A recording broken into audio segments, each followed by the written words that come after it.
Hoje, no Clube das Armas, veremos como os Estados Unidos afundaram mais submarinos pelo ar do que no mar, e até mesmo com metralhadoras calibre .50 causando grandes baixas ao eixo e vencendo a Segunda Guerra Mundial nos mares. Parece difícil de acreditar, mas as estatísticas não mentem. Estas são todas as baixas de submarinos alemães relatadas na guerra, que podemos ver muito melhor representadas nesta tabela de um estudo detalhado. Se prestarmos atenção, os americanos derrotaram mais submarinos com aviões do que com navios de guerra. Este gráfico mostra como, ao longo dos anos, os aliados ocidentais passaram a derrotar muito mais submarinos. E isso aconteceu quando começaram a empregar massivamente aviões para a tarefa antissubmarino, fazendo com que, ao final da guerra, os aviões derrotassem mais submarinos. Embora não tenham sido usados assim durante toda a guerra, a estatística é clara. Aviões foram muito mais decisivos para vencê-los do que submarinos aliados juntos. Sendo algo extremamente contraintuitivo, como um avião poderia afundar um submarino? Como um dos aliados fez com que seus aviões se tornassem verdadeiras máquinas de aniquilação de U-boats? Neste vídeo, vamos esclarecer todas as táticas anti-submarino aéreas dos aliados. Os submarinos alemães foram um grande problema para os aliados no início do conflito, afundando mais navios do que podiam ser substituídos e sendo muito bem-sucedidos. Se olharmos para esta estatística extraída dos relatórios mensais de inteligência da guerra anti-submarino dos Estados Unidos, vemos algo curioso. As baixas causadas pelos U-boat no início eram maiores do que os navios construídos, sendo uma catástrofe para os aliados. Mas se olharmos justamente para 1942, o panorama mudou drasticamente. Quando os Estados Unidos entraram na guerra, ampliaram o uso de aviões na guerra antissubmarino e intensificaram as zonas de patrulha. Um dos responsáveis por essa mudança, claro, foi a decifração da Enigma, mas o ator mais importante dessa mudança foi este avião.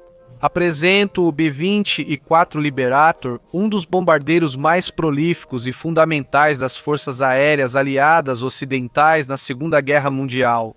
Também foi o avião que derrotou mais submarinos em toda a guerra. Eram bombardeiros, mas acabaram sendo tão eficazes para destruir submarinos que sua função mudou consideravelmente. Durante a guerra, eram essenciais para destruir submarinos que ameaçavam comboios aliados.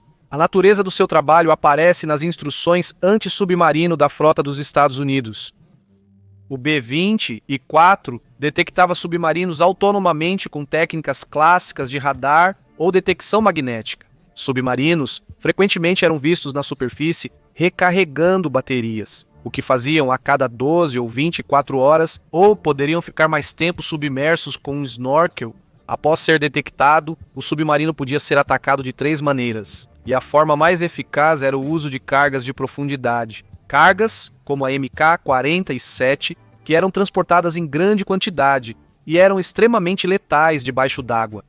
O documento nos mostra um gráfico de como elas eram lançadas. A distância do ataque era calculada de acordo com a turbulência causada pelos motores do submarino, e eram lançadas 4 cargas, buscando centralizar os ataques em um raio de 1,5 vezes o comprimento do submarino e, claro, atacando pelos flancos. Outra forma de os aviões atacarem os submarinos era por meio da cobertura ar-mar, ou, mais importante, com metralhadoras. Os B-24 tinham 10 metralhadoras distribuídas por toda a aeronave, sendo estas calibre .50 antiaéreas, que usavam munição perfurante para ter maior efetividade na blindagem dos aviões. Na seção de ataque com foguetes, diz que o ataque com metralhadoras contra os canhões antiaéreos do submarino deve começar a cerca de 1.800 metros de distância. Durante a aproximação, ou mais adiante, diz: o uso de metralhadoras será direcionado diretamente contra o pessoal. O próximo alvo importante é o tubo de indução de ar do motor principal,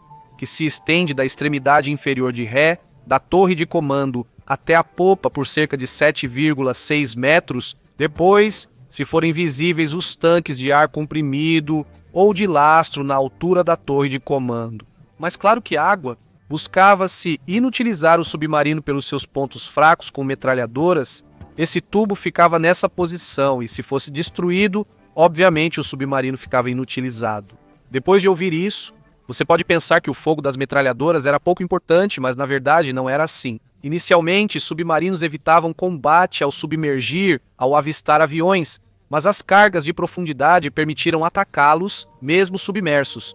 Por isso, começaram a surgir U-boats com defesas antiaéreas mais fortes. Os U-boats alemães tinham um canhão pesado capaz de derrubar um bombardeiro, assim como era possível ver U-boats com canhões antiaéreos de 20 mm montados na torre do submarino. O armamento antiaéreo desses submarinos podia variar dependendo do tipo de submarino. Isso era muito comum no conflito, como mostra este gráfico dos relatórios mensais da guerra anti-submarino. Dessa forma, eles podiam se defender em vez de fugir e cruzar os dedos para que as cargas não os atingissem. Os homens que operavam esses canhões e armas antiaéreas eram extremamente vulneráveis ao fogo de metralhadoras. Por isso, as metralhadoras eram extremamente essenciais para se aproximar do submarino que estivesse na superfície. Na verdade, disparar metralhadoras dos bombardeiros foi tão eficaz que a Alemanha retirou os canhões de alto calibre porque operá-los era considerado um verdadeiro risco e os substituiu por canhões automáticos mais eficazes contra aviões. Se olharmos para o final da citação, diz algo bastante curioso que me chamou a atenção. Não se deve atirar de propósito em sobreviventes na água? Se um marinheiro caísse na água, ele já era considerado fora de combate. O ataque com metralhadoras é reforçado por várias fotos que encontrei de submarinos sendo atacados por metralhadoras do ar. Você deve estar se perguntando se as metralhadoras eram capazes de penetrar o casco semi-submerso ou exposto do submarino.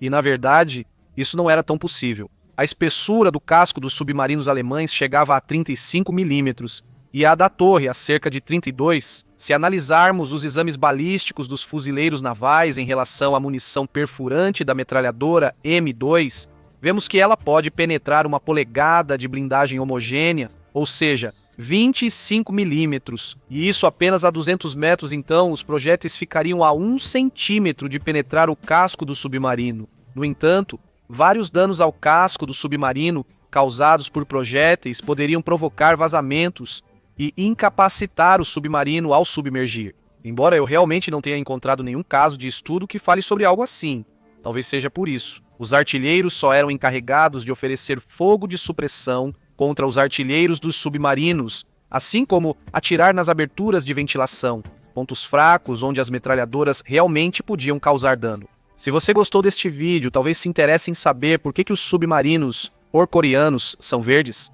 clique para assistir. Obrigado e até logo.